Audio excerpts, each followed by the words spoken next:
Hello నమస్కారం, welcome back to orange oven. ఈరోజు మనం మటన్ స్టేక్ చేయబోతున్నాము. మనం స్టీక్ అంటాము, కానీ యాక్చువల్ ప్రొనౌన్సియేషన్ వచ్చేసి స్టేక్ అనే అనాలి. ఇది ఫారినర్స్ది ఫుడ్డే, కానీ ఇప్పుడు మనం కూడా అలవాటు చేసుకుంటున్నాము. ఇది చాలా టేస్టీగా ఉంటుంది, కానీ మనకి డౌట్ ఉంటుంది కదా, ఇది ఉడిగిందా లేదా, దీనికి మసాలా పట్టకపోతే టేస్ట్ ఎలా ఉంటుంది. అలాగే మనం కూడా ట్రై చేసి చూద్దాము. ఈ స్టేక్ పీసెస్ అనేది సెపరేట్గా ఉంటుంది. మనకి దొరకాలంటే మనం వెళ్ళి కొట్టించుకొని రావాలి కదా. నాకు ఫ్రెష్ టు హోమ్లో ఇలాగా పీసెస్ దొరికింది. ఇది మటన్ది లెగ్ స్టేక్ పీసెస్ అంట. 400 గ్రామ్ ప్యాకెట్స్లో 4-5 పీసెస్ వస్తుంది. మరీ మందంగా ఉండే పీస్ ఏం కాదు, ఇలాగ ఉంటుంది. కొంచెం పెద్ద పెద్ద పీసెసే, వెడల్పుగా ఉంటుంది, కొంచెం పలుచగా ఉంటుంది.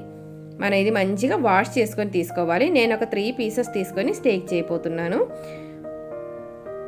వాటర్ అంతా బాగా డ్రైన్ చేసుకొని తీసుకోవాలి. తర్వాత మనం కొంచెం ఉప్పు ఇలాగ వేసుకోవాలి. మనం మామూలుగా అయితే పాత్రలో కలుపుకొని రాస్తాం కదా, కానీ స్టేక్కి ఇలాగ వేసుకొని ప్రెస్ చేసి అదికించుకుంటారు. ఇది మిరియాల పొడి. నేను కొంచెం రెడ్ చిల్లీ పౌడర్ కూడా వేస్తున్నాము. మనకి కొంచెం కారం కాకపోయినా కలర్ అయినా ఉండాలి కదా తినడానికి, అందుకని. ఇది కొంచెం అల్లం వెల్లుల్లి పేస్ట్. మామూలుగా ఫారినర్స్ అయితే దానిలో గార్లిక్ పౌడర్, జింజర్ పౌడర్ అలాగే వేస్తారు, కానీ మన ఇంట్లో ఉండేవి మనం వేసుకొని సింపుల్గా ట్రై చేసుకుంటే బాగుంటుంది. ఇలాగా పట్టించుకోవాలి. ఇంకా నెక్స్ట్ సైడ్ కూడా సేమ్ ప్రాసెస్ రిపీట్ చేసుకోవాలి. మిరియాల పొడి, ఉప్పు, అలాగే కొంచెం అల్లం వెల్లుల్లి పేస్ట్. ఓవర్గా అవసరం లేదు. ఇవి అన్నీ పట్టించిన తర్వాత ఒక 1 అవర్ దాకా పక్కన పెట్టేసుకోవాలి, మసాలా మంచిగా పట్టడానికి. నేను ఫ్రిడ్జ్లోనే పెట్టేస్తున్నాను, చల్లగా ఉంటే తొందరగా మసాలా పట్టేసిద్ది.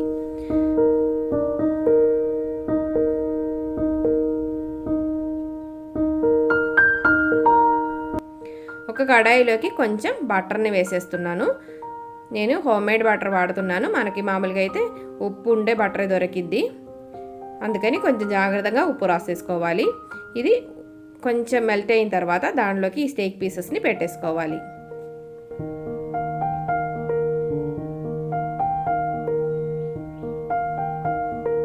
దీనిలో ఇంకా మంచి ఫ్లేవరింగ్ ఏజెంట్గా వర్క్ చేసేది వెల్లుల్లిపాయ. మనం క్రష్ చేసి వేసుకోకుండా ఇలా కట్ చేసి వేసామనుకో ఇలాగ పెట్టేసేసుకోవాలి.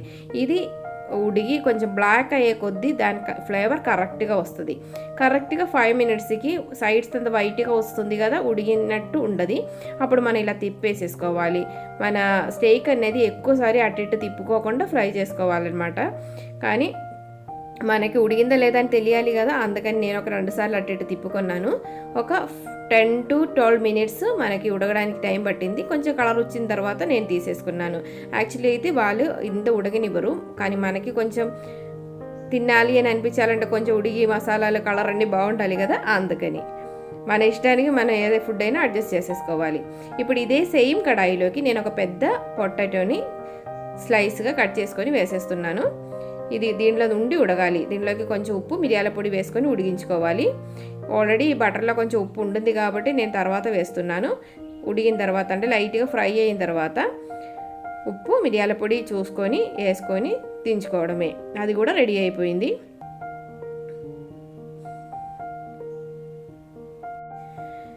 అలాగే ఆ సేమ్ కడాయిలోనే, అంటే మన గార్లిక్ని తీసేయట్లేదు, దానిలోనే ఒక క్యాప్సికమ్ కట్ చేసేది, అలాగే ఒక ఆనియన్ కట్ చేసేది, మనకి ఎంత కావాలో అంత వేసుకొని అది కూడా ఉడిగించుకోవాలి. ఓవర్గా ఉడిగిపోకూడదు, లైట్గా ఉడిగితే చాలు. ఒక 2 మినిట్స్ చాలు.